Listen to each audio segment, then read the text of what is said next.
Hey there. This review for our Dragonbane Shadow over Gloomshire adventure that we're playing. This was session number 4. Picked up where we left off. The party is in the village of Gloomshire the following day after returning from the cemetery. They meet their new companion, aka Matt's new character, Alabio, which is an old mallard animism mage. And they make plans to return to the cemetery.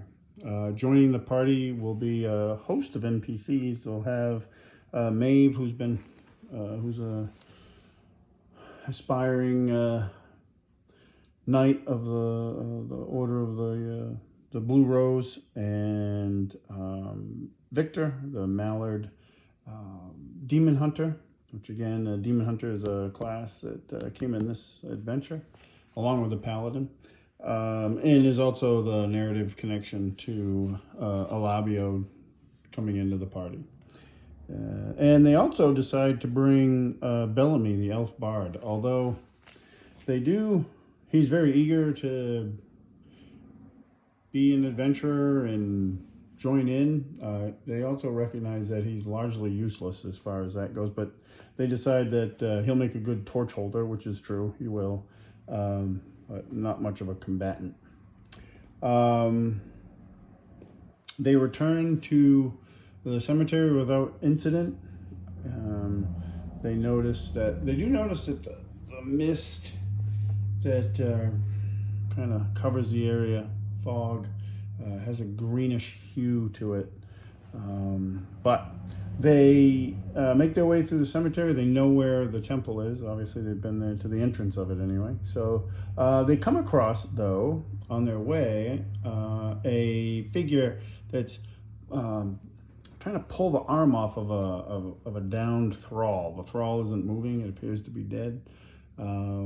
That person is so engrossed in what they're doing, he doesn't see 3 skeletons sneaking up on him. So the party kind of takes it upon themselves. They want to sneak around and avoid the whole thing, but they have a couple paladins in the group, so they're like, nah, we have to kind of warn this guy. So they do. The guy, he's kind of a very odd character. He really doesn't pay them much attention and talks about everything in the cemetery being his friends, which kind of sets the danger sense off in the party. They're not quite sure what to make of him. The skeletons do attack, and they end up defending him and defeating the skeletons pretty easily. They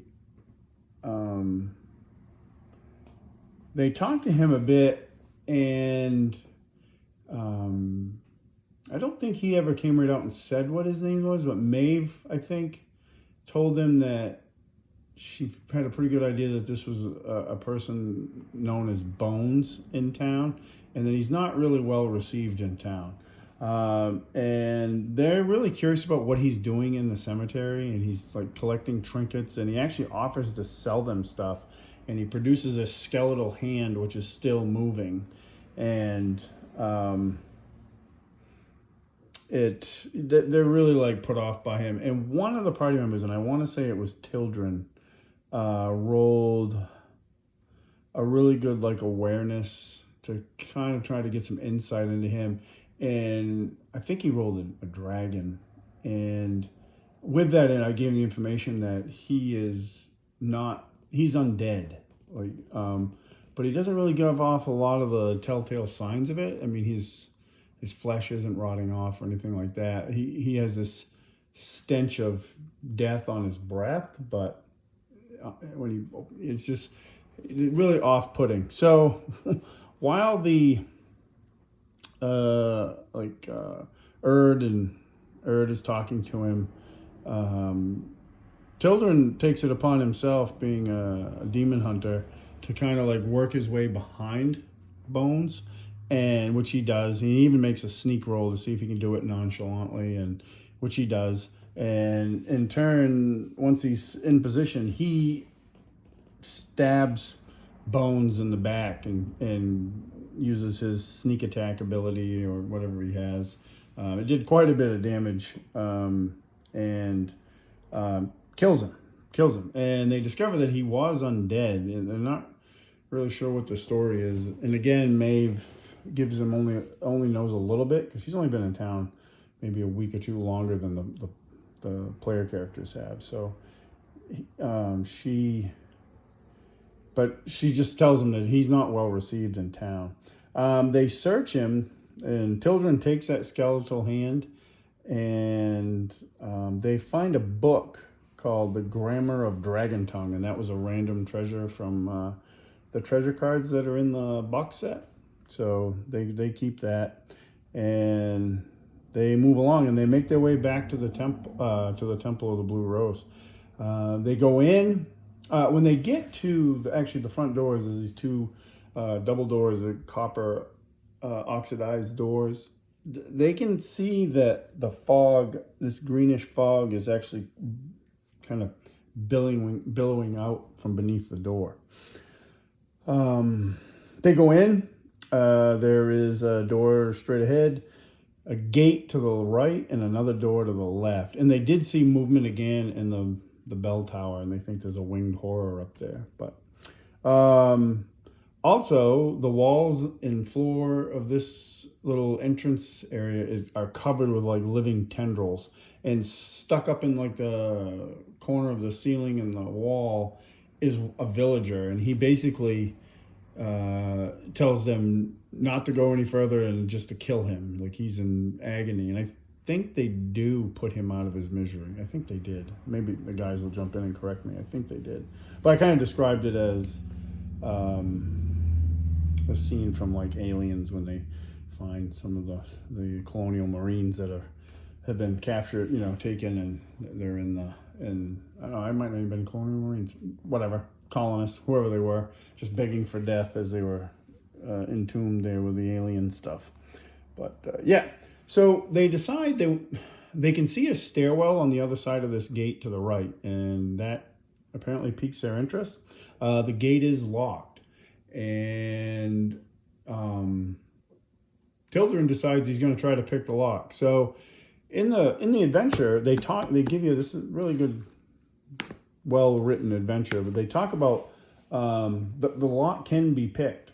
Well, Tildren doesn't really have any tools to do such a thing, but he has to roll with a Bane, basically, disadvantage. And it's not, I don't even think it's a really great skill of his. It might be. I haven't seen his character sheet, but he succeeds, actually. Like, even with a Bane, he rolled super low on both his D20s and passes, so he unlocks it. So they go into that room, and there's this wide, like 10-foot wide stairwell that goes down in the darkness, and the darkness kind of almost like it reaches out to grab them. Nothing officially, it's just more of a feeling that they get. And before they can start down the stairs, this giant skeletal snake comes up out of it and attacks them. That was a pretty good battle. I think at one point, it tried to swallow Tildren, and Tildren used his heroic ability to evade the attack. But eventually it did swallow Erd, but Erd is, as I've said in previous videos, he's heavily armored, so he was able to swallow him, and that had an effect as far as his attacks go, but the damage it dealt out, he shrugged it off because of his armor, which was good for him. Maeve ends up getting the killing blow on the snake after a little bit of a battle, and they proceed down. Above board, this was not what I expected them to do, which I always actually look forward to that part if they do go in a direction, the players go in a direction I don't expect, because it keeps the game interesting for me too. But I expected them to proceed forward because, one, I didn't think they'd be able to pick the lock to the gate. The odds of them succeeding on that were really low, but they did. So they decided to go down. So now they enter the catacombs, and they had heard about the catacombs previously from Maeve, or Minerva in town Minerva had told them about the catacombs, and that the demon Morrigan was buried here, and the minions, and so was the paladin Fiona. But so they begin exploring, and they get some weird effects, like they just feel wholly like unwelcome, and they're even at one point there's a voice like that from an unknown source that just yells out over and over and over, "Go away, go away." Really, just odd, haunting effects. They proceeded further, though. They did not heed these warnings, and they push on, and they're in the entrance hall. They move through that. They move into an antechamber, and this is where some of those effects really kicked in. And from there, they had some options to go in either one of these chambers, left or right, or straight, and they keep pushing straight. So they end up pushing into this really large central chamber, and in the center of it is depressed. There's stairs going down to it. There are exits on the far side. There's an exit on the left, but it's covered in like this black goo that they don't want to get close to, which is smart. There is an exit on the right and straight across. In the center of the depression, though, there is a pentagram on the floor. In the center of that, there is a body there.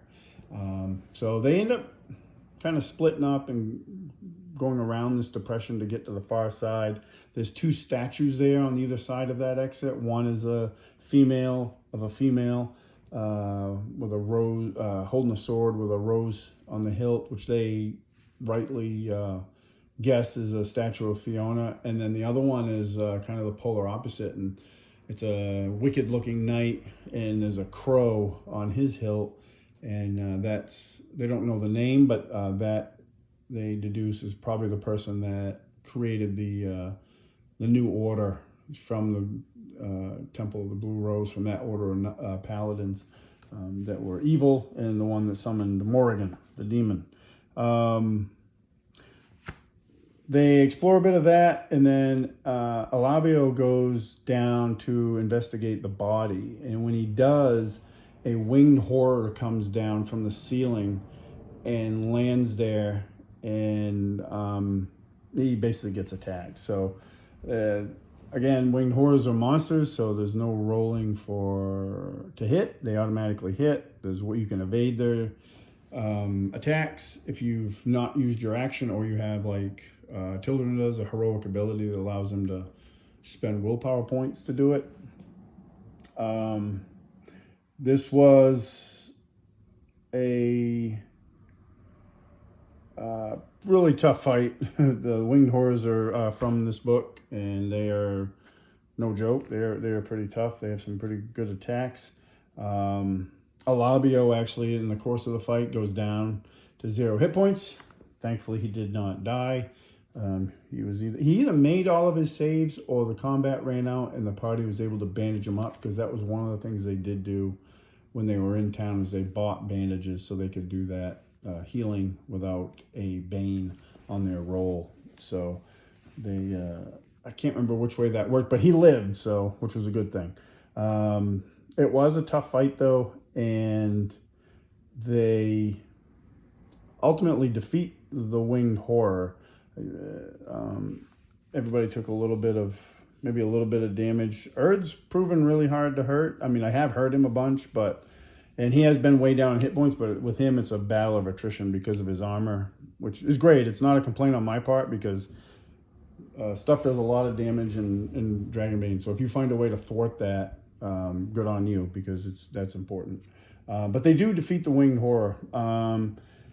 Maeve tells them that body, its throat has been slashed, and that looks relatively new. That she believes, based on the description they got from Brenda, that's Jurgen, the missing man. So they do explore a nearby room. The door to the right. There's a plaque above the door straight ahead, and none of them can read it. But they go to the door to the right and open it, and more skeletons come out. So they end up getting into a battle with the skeletons. and Tildren started that off, which he was really happy about. But they defeat the skeletons pretty quick. I think they took some more damage, I'm sure, but they end up defeating the skeletons. They and that's pretty much where we ended the session. It went pretty quick. My notes are pretty short from it, but at one point, I think it was during the, just got my notes, Maeve rolled a demon on her melee attack, so she actually damaged her greatsword fighting the winged horror, so she has to roll with a bane on all her attacks rolls until she gets it fixed. But she's still able, like I rolled a bane all through the skeleton combat and it didn't slow her down. She hit every time, so she was doing pretty good. But yeah, that was session number 4. I don't know, like we're trying to aim these Thursday night game sessions around 4 to 6 sessions. I don't know if we'll finish in 2 more sessions or not. They still have quite a bit of area to explore, so we'll see. We're playing on Tuesday, this coming Tuesday actually, because of some scheduling stuff, and then we'll be off a week because of scheduling stuff. One of our players is away, so on vacation, so we will pick it up when he gets back, and we'll see what happens then. Appreciate y'all watching, and catch you at the next one.